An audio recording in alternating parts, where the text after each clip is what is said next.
আসসালামু আলাইকুম। আজকে আমি খাসির মাংস রান্না করলাম। তো এই যে দেখুন, খাসির মাংসের কালারটা কত সুন্দর হয়েছে। আমার মজাদার খাসির মাংস রান্না করলাম।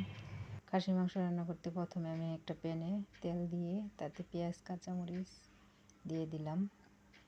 পেঁয়াজ কাঁচামরিচগুলো নেড়ে চেড়ে তাতে কিছু এলাচ দারচিনি দিয়ে দিলাম। এরপর আমি দিয়ে দিলাম আদা রসুন বাটা, পরিমাণ মতো আদা রসুন বাটা।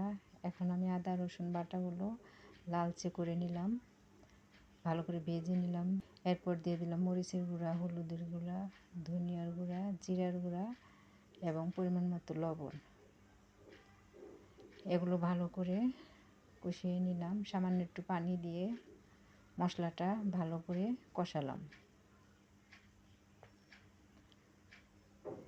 এরপর নেড়ে চেড়ে ঢাকনাটা দিয়ে দিলাম। এই যে দেখুন, আমার মশলাটা কষানো হয়ে গেছে। মশলার উপরে তেল উঠে আসলে বোঝা যায় যে মশলা কষানো হয়ে গেছে। এখন আগে থেকে ধুয়ে পরিষ্কার করে রাখা খাসির মাংসগুলো দিয়ে দিলাম। খাসির মাংসটা দিয়ে নেড়ে চেড়ে ঢেকে দিয়ে তারপরে আমি মাংসটা ভালো করে কষিয়ে নেব। এই যে মাংসটা কষাচ্ছি, মাংস থেকে কিছু পরিমাণ জল উঠেছে, ওই পানিতেই আমি মাংসটা কষাচ্ছি। মাংসটা ভালো করে কষিয়ে অল্প একটু ঝোলের পানি দিয়ে দেব।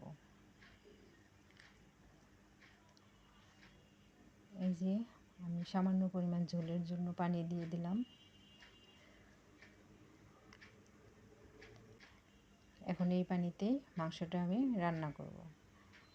এই তো দেখুন, আমার মাংসটা রান্না প্রায় হয়ে গেছে, শেষ পর্যায়ে। এখন আমি ভাজা জিরার গুঁড়া উপরে ছিটিয়ে দিচ্ছি। তারপর আরও কিছুক্ষণ ঢাকনা দিয়ে রেখে দিলাম। এই তো ফাইনালি আমার খাসির মাংস রান্নাটা হয়ে গেছে। দেখুন মাংসের কালারটা কত সুন্দর এসেছে।